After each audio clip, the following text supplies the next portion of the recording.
a Nobody's Project production. Okay, so this is our last content warning for Season 1. Yes, there's some swearing, but this warning is about the subject. The sheer scale of the damage done to humanity may knock you around a bit. It may inject some dread into your understanding of humans and the human race, so take care of yourself. But we just can't walk past this as so many humans have done before us.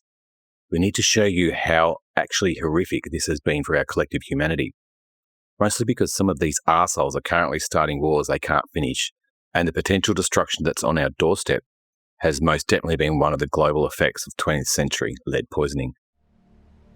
For today's Cold Open, we're just going to read parts of an article from PBS, The Man Who Warned the World About Lead, by Carey Arnold, May 2017.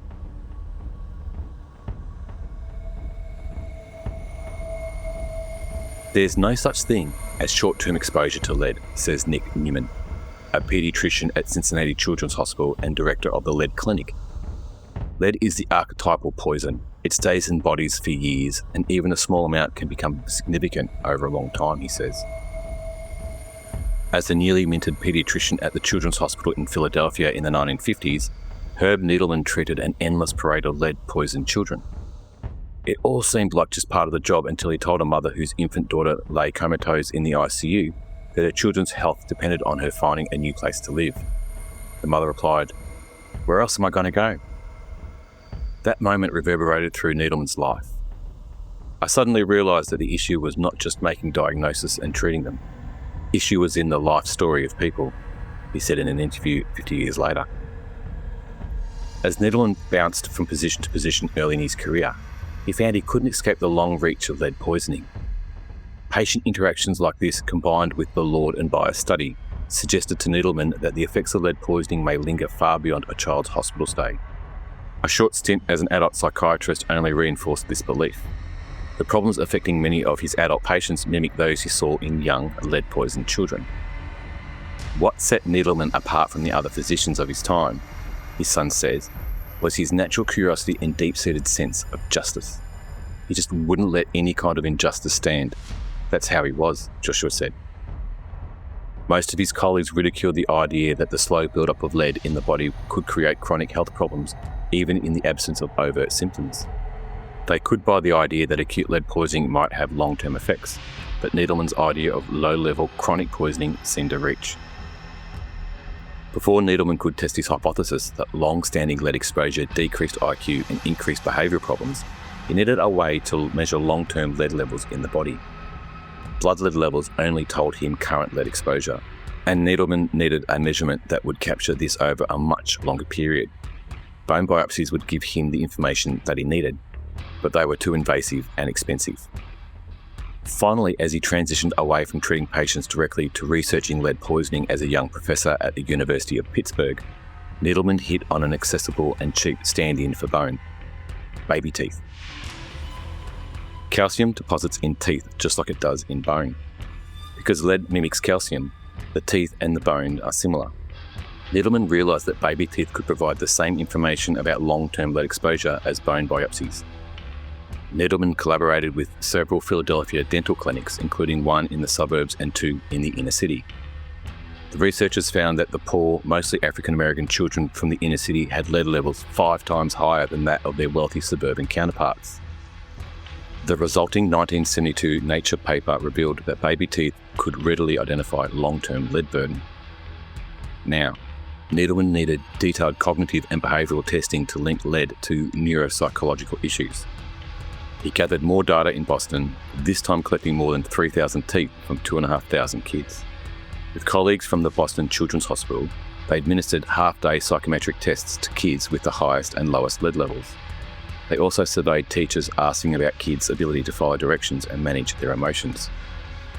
On every level, the data was clear. The greater a child's lead exposure, the greater their neurological damage. Just a quick note here. Calcium is crucial to our nerves and neurons.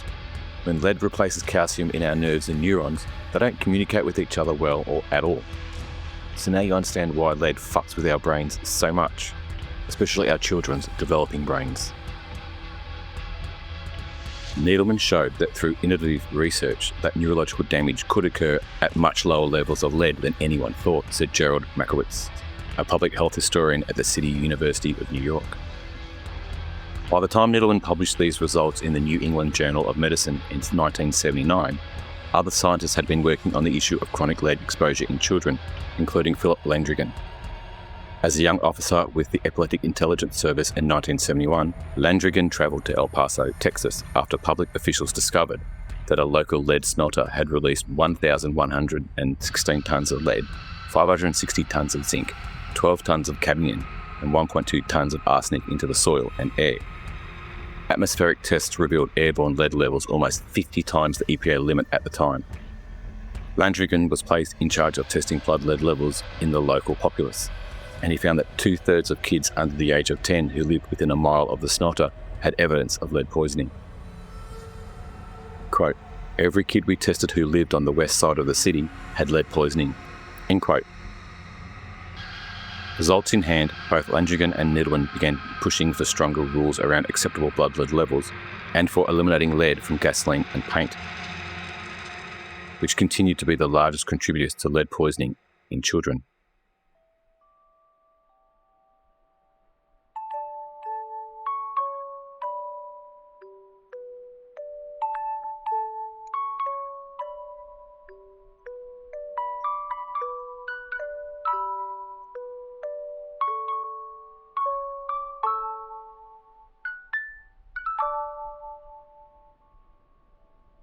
Too Many Arseholes is a social project looking at the rise of pathological behaviours in our society and the erosion of social trust, creating a better conversation around why this is and finding a way forward to a greater humanity.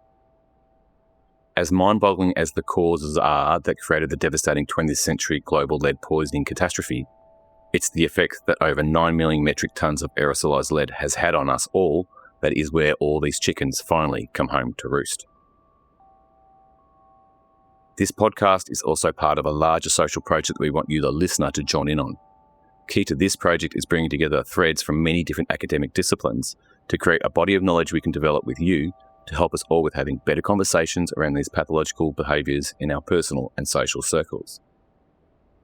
Thanks for joining us today for Season 1, Episode 20. To wrap up this two-part mini-series and Season 1, we are looking at the cascading effects of lead poisoning across all of our societies. How this silent social destroyer accumulates, as it does in our bodies, across our social structures. The lifelong brain damage our affected children need continuous support with. The correlation and now causation lead poisoning has had on national crime stats. And if that doesn't mess your head up enough, we've kept some of the worst stats for last. And so thanks for joining us and coming along on this journey of reflection and discovery as we attempt to unpack and better understand why there's just too many arseholes.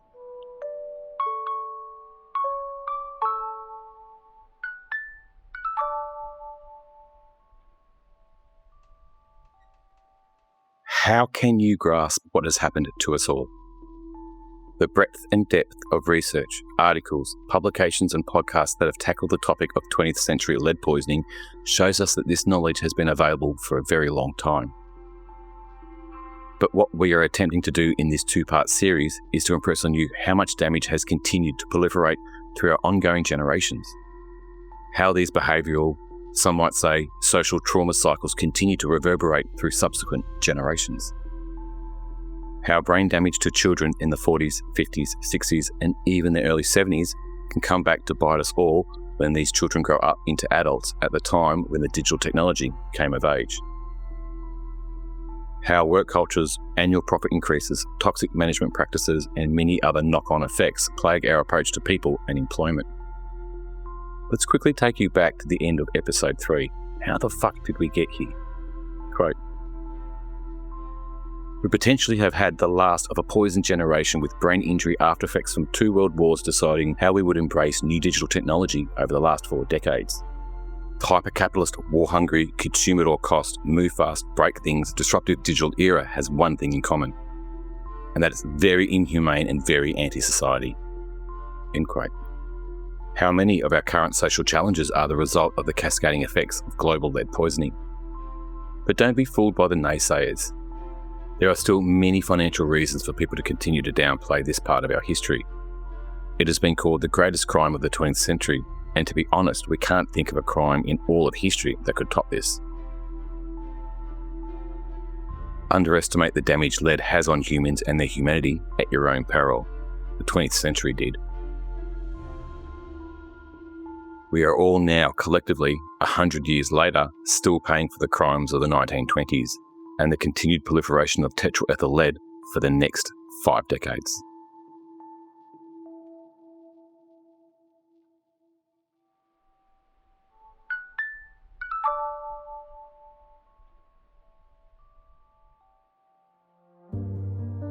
Let's go back to Dr. Herb Needleman's article from 1999 again to best understand the lead poisoning effects on children and their developing brains. Quote, modern understanding of lead poisoning in children has evolved through 4 stages. First, when childhood lead poisoning was first described in 1892 in Brisbane, Australia, its very existence was disputed by elite physicians in Sydney. A.J. Turner, a house officer at the Brisbane Children's Hospital, diagnosed several children with lead intoxication, who had been given a previous diagnosis of meningitis. Also at Brisbane, J. Lockhart Gibson, an ophthalmologist, recognised lead poisoning in children with retinitis and ophthalmoplegia. They investigated and found the source of lead exposure to be paint on rails in the children's homes. Through their efforts, lead was eventually banned from household paint in Australia in 1914. That same year, childhood lead poisoning was first reported in America. End quote. We'll just jump in here. This fact in Dr. Needleman's paper is not correct. Australia progressively banned lead in household paint, with a significant reduction to 1% in 1969-1970 and a further reduction to 0.1%, effectively removing it from residential use in December 1997. We wonder if this was a simple typo, as Austria was a leader in banning paint, as they joined forces with France and Belgium in banning white lead in paint in 1989. However, in 1922, the Health Acts Amendment Act for the state of Queensland banned paint containing more than 5% soluble lead on the interior of buildings. Back to the article. Quote, second, after its existence was accepted, the prevailing belief among paediatricians was that children who did not die during the acute stage of the disease suffered no lasting ill effects. In 1943, Byers demonstrated the persistence of severe residue in children who had recovered from acute lead poisoning. Dr. Randolph Byers, one of America's first paediatric neurologists, discovered that several children with learning and behavioural disorders had earlier been treated for lead poisoning.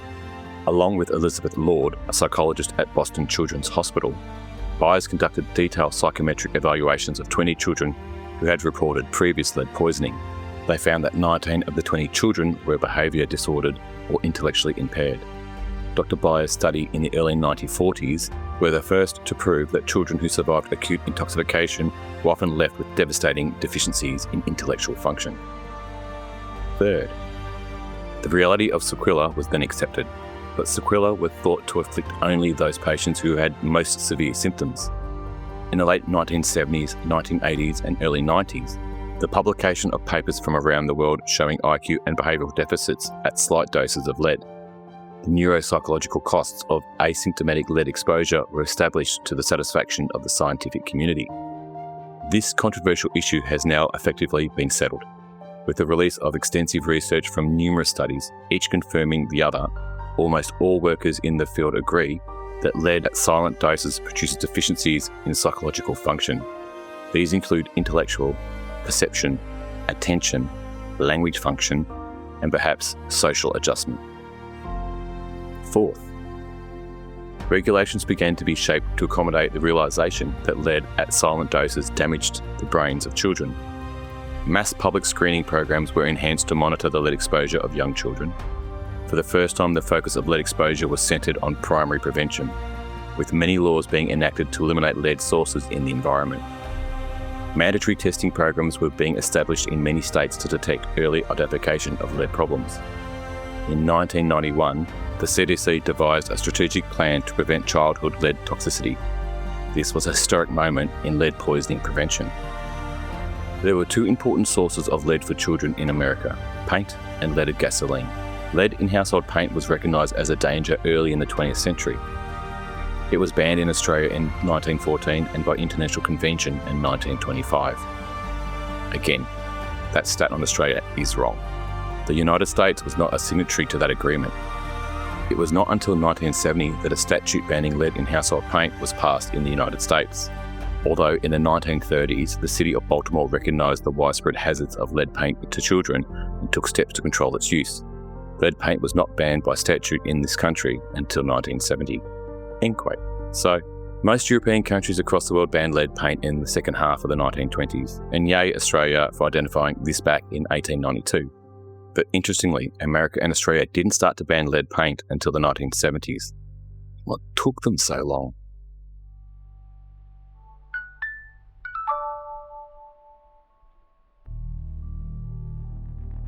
To best demonstrate the link between violent crime and the lead poisoning epidemic, let's read directly from an article by George Monbiot from The Guardian 2013. And just note, this is the part that made Mark Reisler shout, "Holy fuck," to his dog. Quote, "It's ridiculous until you see the evidence. Studies between cities, states and nations shows that the rise and fall in crime follows, with roughly a 20-year lag, the rise and fall in the exposure of infants to trace quantities of lead. But all that gives us is correlation, an association that could be coincidental. The Mother Jones article, which is based on several scientific papers, claimed causation. I began by reading the papers. Do they say what the article claims? Do they? Then I looked up the citations, the discussions of those papers in the scientific literature. The three whose citations I checked have been mentioned, between them, 301 times. I went through all the papers except a handful in foreign languages, as well as dozens of others. To my astonishment, I could find just one study attacking the thesis, and this was sponsored by the Ethyl Corporation, which happens to have been a major manufacturer of the petroleum additive tetraethyl lead. I found many more supporting it.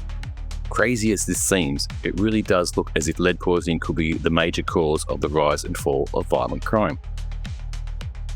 The curve is much the same in all the countries these papers studied.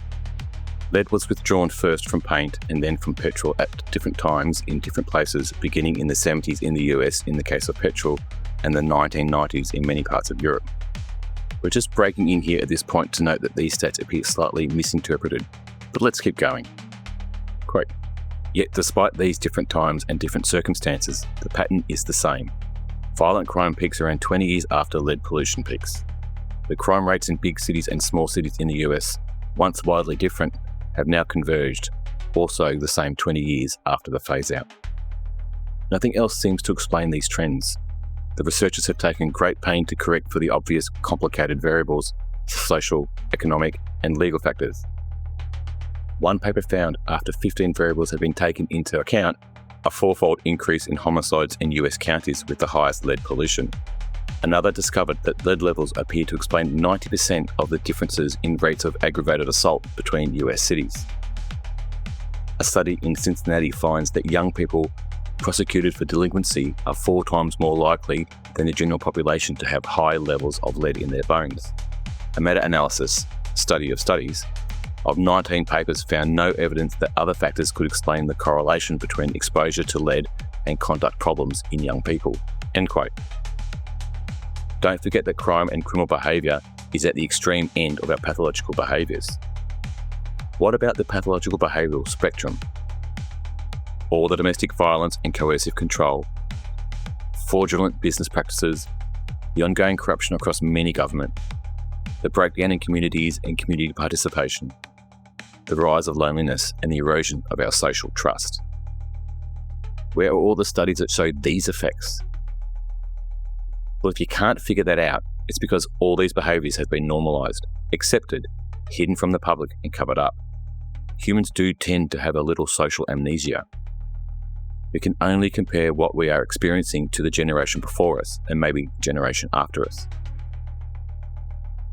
So, long-term chronic lead exposure that has direct effects on people's social and emotional behaviours can easily and suddenly degrade social norms and destroy social expectations because the hardware that runs the software is collectively damaged.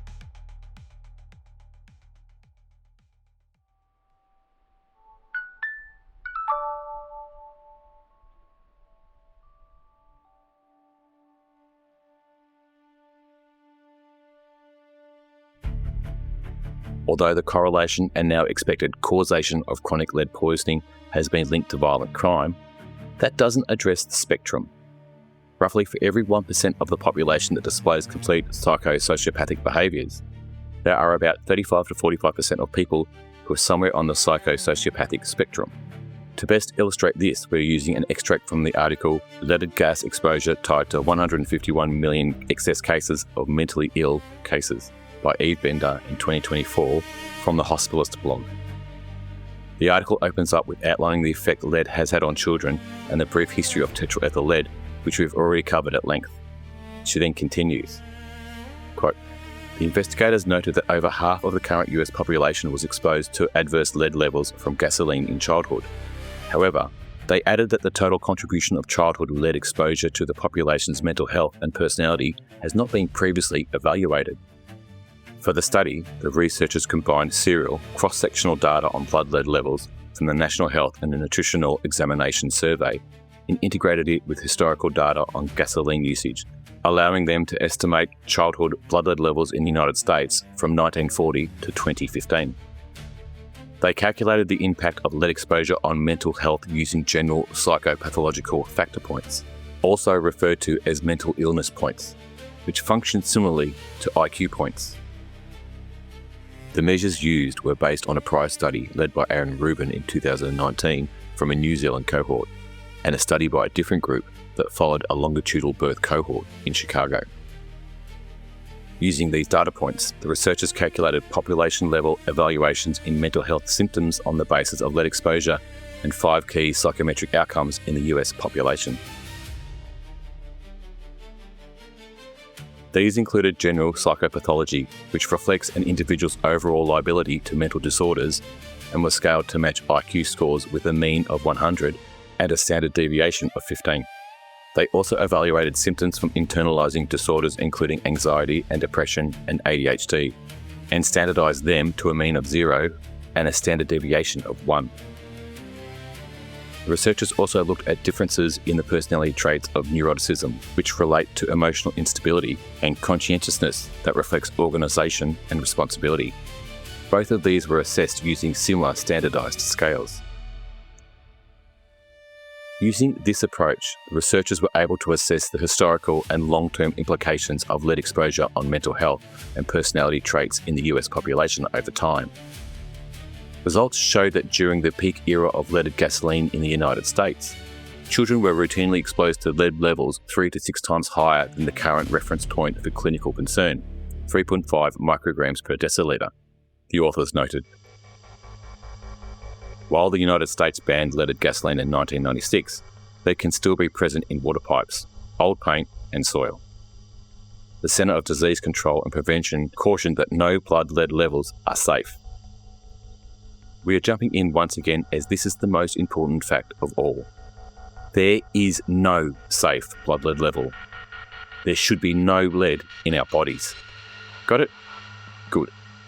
Let's keep going. The investigators found that between 1940 and 2015, the US population gained 602 million general psychopathological points, which the investigators said equates to 151 million excess instances of mental disorders that are primarily, but not completely, attributed to early life exposure to leaded gasoline. Assuming that published lead psychopathological associations are causal and not purely correlational, we estimate that by 2015, the US population had gained 602 million general psychopathological factor points because of exposure arising from leaded gasoline, reflecting a 0.13 standard deviation increase in overall liability to mental illness in the population and an estimated 151 million excess mental disorders attributed to lead exposure, the researchers wrote. Specific effects included in the 0.64 standard deviation increase in anxiety and depression symptoms, a 0.42 standard deviation increase in ADHD symptoms, a 0.14 standard deviation increase in emotional instability, neuroticism, and a 0.2 standard deviation decrease in traits like organisation and responsibility, which is conscientiousness. These mental health and personality changes were not distributed evenly among the generations, and are most significant in those born between 1966 and 1986, the investigators reported. Yep, you heard that correctly. the Gen Xers copped it worse than all the other generations. For example, children between 1966 and 1970, the period leaded gasoline was at its peak, had blood lead levels of greater than 6 micrograms per decilitre and experienced a 1.75 standard deviation increase on internalised symptoms and a 1.17 standard deviation increase in ADHD symptoms. Just try and digest that information for a second. Holy fuck, there it is, in black and white. Researched and professionally reviewed results showing how 151 million Americans throughout the later half of the 20th century had lead poisoning effects on their mental health. This explains so much.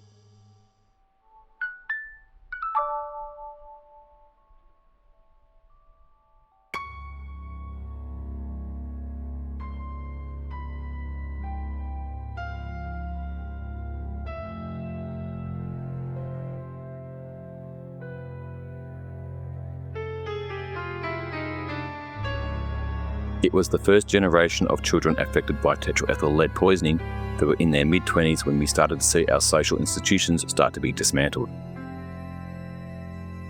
Over the next 50 years, we witnessed our societies swing from heavily institutionalised hospitals for the mentally impaired and the large-scale orphanages for familyless children to community-based care policies. As awful as these places were, they were examples of societies taking accountability for those that are unable to live in society due to mental challenges. They also ensured all children were able to have a roof over their heads. With these institutions dismantled, these mentally challenged people and homeless children now rely on the goodwill and community volunteers to cover these gaps. Our societies justify these changes, but really, they are good examples of governments stopping their accountability for all citizens. Not only did our governments give up on their most vulnerable, they also sold off almost all of our civil infrastructure. Our water, wastewater, energy and communication assets are now in the hand of the corporate arseholes who show, time and time again, that their motivators are profit ones, not civil ones. Our safety, law and penal institutions are slowly shifting from deputised officers to contracted security and private organisations. When will those chosen to lead us realise that capitalist, profit-seeking drivers suck the humanity out of the society infrastructure we require to maintain our basic humane needs? As the poisoned children of the 1930s to the 1970s matured into adults, they helped shift our corporate structures into profit-seeking madhouses. They were then in the decision-making positions when this digital age emerged. Now, 50 years later, the digital world we now live in couldn't be more antisocial. They have dehumanised our technology and have abused our trust by turning our software and websites into data-gathering, predatory enabling, algorithmically outraging, and social isolating environments. This social, but really antisocial technology preys on our most basic instincts, not our most humane ones.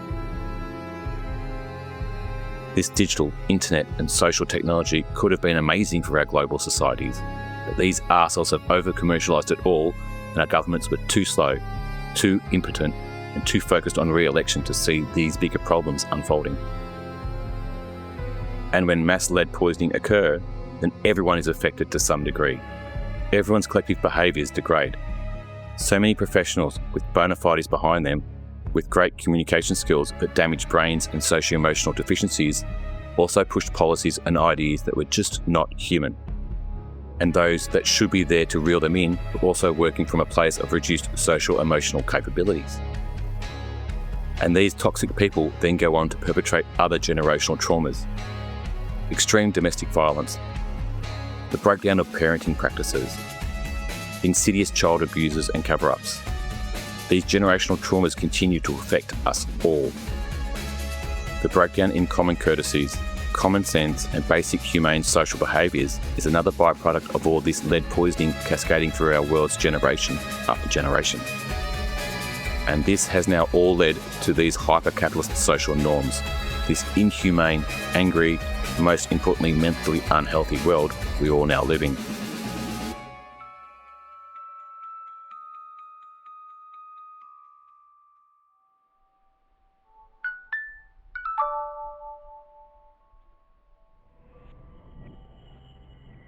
And so what is to be done about all this? We have already outlined the sequence of bans across the planet to remove tetraethyl lead from fuel and lead from paint. At the global level, UNICEF and Pure Earth are operating under a global scope. These organisations monitor lead levels in blood, particularly focused on identifying hotspots and tracking affected children in countries like Bangladesh, Georgia, and Colombia. The Partnership for a Lead-Free Future is a global initiative aimed at strengthening health surveillance and reducing exposure to prevent long-term harm. The American CDC's Childhood Lead Poisoning Prevention Program works to identify and document success stories by reducing lead exposure and monitoring child health. National health systems in countries with high lead burdens, including India, Indonesia, and Peru, and other similar placed countries, have created ministries of health that are implementing programs to monitor children and provide the necessary support. These programs aim to identify poisoned children early, providing interventions and reduce further exposure to prevent the permanent intellectual disabilities and behavioural disorders associated with lead poisoning. The UNICEF and Pure Earth report, the first of its kind, says that around 1 in 3 children, up to 800 million globally, have blood lead levels at or over 5 micrograms per decilitre. With few early symptoms, lead silently wreaks havoc on children's health and development, with possible fatal consequences, said Henrietta Fore, UNICEF Executive Director. Knowing how widespread lead pollution is and understanding the destruction it causes to individual lives and communities must inspire urgent action to protect children once and for all." End quote. But to our knowledge, there are limited programs tracking children throughout their life and then providing stable support to them when they struggle to grow into mature, accountable, and responsible adults. Apart from the correlation between the removal of lead from our air by banning tetraethyl lead and the drop in violent crimes, we couldn't find any further studies that looked at the other areas of sociopathic behaviours, including fraud, spousal and child abuse, financial corruption, and many other psychosociopathic traits. Once again, the psychosociopathic spectrum just doesn't seem to be a thing. Why is that? Why isn't the lead poisoning of the 20th century included in all school curriculums? None of this is being passed on. Our children won't know what's happened to them, and more importantly, what happened to their parents and grandparents. And so, as we have throughout history, without this critical information being passed on, we are all doomed to forget how devastating lead is to humanity. And so, in say about 50 years, it is probably going to happen again. History has taught us that, at least. And to just prove this, Port Pirie in South Australia faces chronic lead contamination to a 130-year-old lead zinc smelter. Despite remediation, nearly 80% of the local 2-year-olds have a blood lead level exceeding 5 micrograms per decilitre, with 2026 data showing the highest levels in a decade. No wonder all the lead smeltering has now been moved to second and third world countries over the last 50-odd years. But they weren't told the devastating effect of lead when the smelters were being commissioned. But one example isn't enough. Let's look at what all our young fitness-conscious people are drinking after a workout. Yes, current protein powders have lead in them too. Not just a little, a lot. In an episode of Better Offline from October 2025, Ed Zitron interviews Paris Martineau of Consumer Reports and writer Ashwin Rodriguez. In the episode, they explain that testing has shown that numerous protein powders contain trace elements of heavy metals, including lead, cadmium, and arsenic. While many products were tested, some, such as Clean Simple Eats whey-based protein powder, were found to have low, though still present, levels of lead, 0.21 micrograms per serving. Other products like MyProtein Impact Whey Protein and Fuel Your Ambition Hard Gainer also tested positive for lead. A quick calculation can show you that to exceed the recommended blood lead level of 3.5 micrograms, all you need to drink is 20 to 30 serves. So if you have 1 serve a day for a month, well, surely it can't be that bad. Maybe our maths is wrong. We hope it is. So, the mind boggles. How did that happen? Essentially, all the tetraethyl lead our cars and trucks put into our atmosphere has now settled into our soils. So, any product that is synthesised from our vegetables potentially can include small amounts of lead. So that includes baby formula, protein powder, creatine and other powder-based supplements. Wait, what? Baby formula? Oh, shit. Here we go again. So, to wrap up this season, let's finally provide a simple one-word answer to the series-long question, why the fuck are there too many arseholes? Yep. You guessed it. Lead.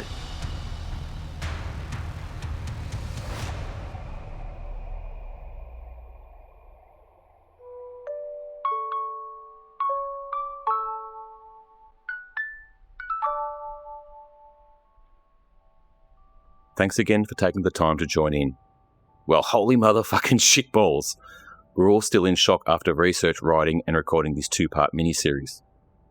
Can you really look at the current state of countries like America and not see the clear links from a century or more of lead poisoning? The greatest crime in history. We all need to now decompress a little and digest what has happened and also what we can all do going forward to mitigate all these ongoing effects lead continues to have on us all. Because we knew this would happen, we scheduled this mini-series to wrap up Season 1 of Too Many Arseholes. We will follow up in the next episode with a brief season wrap-up and a few teasers for Season 2. A lot has been put on the table for this first initial season, but to be honest, that's just all the groundwork for what we have installed for Season 2. Too Many Arseholes is researched, written and produced by Nobody's Project. To put this series together, we have drawn on many sources, publications, books and podcasts. Throughout this series, we'll ask you to go and read or listen to an article, book or podcast to accompany our episodes. Check out our show notes for recommendations for upcoming episodes and also for our sources. It is important to us that we acknowledge and promote the people and the work they have published that has inspired this project. And finally, we are always keen to hear from you. Do you have an experience, idea or insight that you'd love to share with the project? If so, please send an email to contactus@toomanyarsholes.com. Visit our social media pages and please feel free to get in contact and have a better conversation with us. To support the project, you can go to our Patreon page where you can get more information on the project and support us. You can also join our Patreon group and get early and ad-free episodes as well as other benefits. You can also like, subscribe and review the podcast to help spread the conversation. And the best way to support us is to share the podcast with your family, friends and colleagues so you can have a better conversation with them. Until we catch up again, give a shit about our planet and just please, don't be an arsehole.